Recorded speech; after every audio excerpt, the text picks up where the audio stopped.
Olá pessoal, hoje nós vamos falar de um assunto que na verdade não cai diretamente no vestibular, que a gente vai falar de voz passiva versus voz ativa. Geralmente o vestibular não cobra assuntos gramaticais explicitamente, só que é necessário que você saiba as estruturas para poder ler o texto e compreendê-lo em sua totalidade.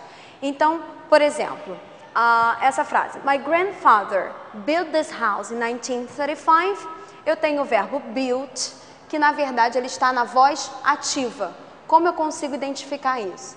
Você percebe que o sujeito, meu avô, na verdade ele não só é o sujeito da frase, como também ele é o agente do verbo. Então isso caracteriza uma frase que está na voz ativa, que em inglês seria active voice. A mesma frase ela podia ser reescrita usando a voz passiva. E o que a gente encontra agora seria This house was built in 1935, que agora eu tenho um sujeito que na verdade não faz ação.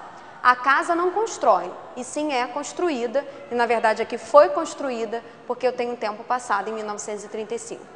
Agora eu queria focalizar com vocês na estrutura propriamente dita. Então nós vimos que na voz ativa o sujeito é agente e na voz passiva o sujeito é paciente. Só que para fazer a estrutura da voz ativa, você conjuga o verbo como você sempre aprendeu daquela mesma forma. Built, no caso, seria o passado do verbo build. Agora, para fazer a voz passiva, nós precisamos de uma expressão verbal, que seria, no caso, o verbo to be, conjugado dependendo do tempo da frase. Aqui, como a gente viu, 1935 é um tempo passado, então eu coloco o verbo to be no simple past, que seria was, seguido do particípio do verbo. Então seria, no caso, essa casa foi, verbo ser no passado, construída, particípio, em 1935. Agora, para que usar a voz passiva em vez de usar a voz ativa nas frases? Esse exemplo mostra claramente isso. Somebody should clean this room. Nesse caso, somebody é um sujeito muito vago. Alguém precisa limpar esse quarto. Agora, eu não sei claramente quem é essa pessoa. Então, para evitar mencionar um agente que não é tão necessário, a gente pode fazer a voz passiva e ficaria muito mais claro e muito mais natural em inglês, que ficaria This room should be cleaned. Esse quarto deve ser limpado, ele deve ser higienizado, ok? Então, o que a gente percebe nesse caso?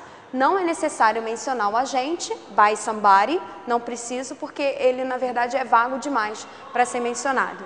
Nesse exemplo, a gente vê, então, a mesma frase sendo reescrita na voz passiva, só que com a diferença estrutural que a gente já tinha visto, que para ser uma estrutura de voz passiva, sempre temos que ter dois elementos, que são verbo to be, aqui nesse caso, juntamente com should, que era a estrutura que a gente tinha, como também junto com o particípio do verbo. Então, esse quarto, esse cômodo, deveria ser limpo. Então, a gente tem aqui a estrutura should be cleaned, não sendo necessário mencionar o agente. Então, é isso, pessoal. Até a próxima e boa sorte.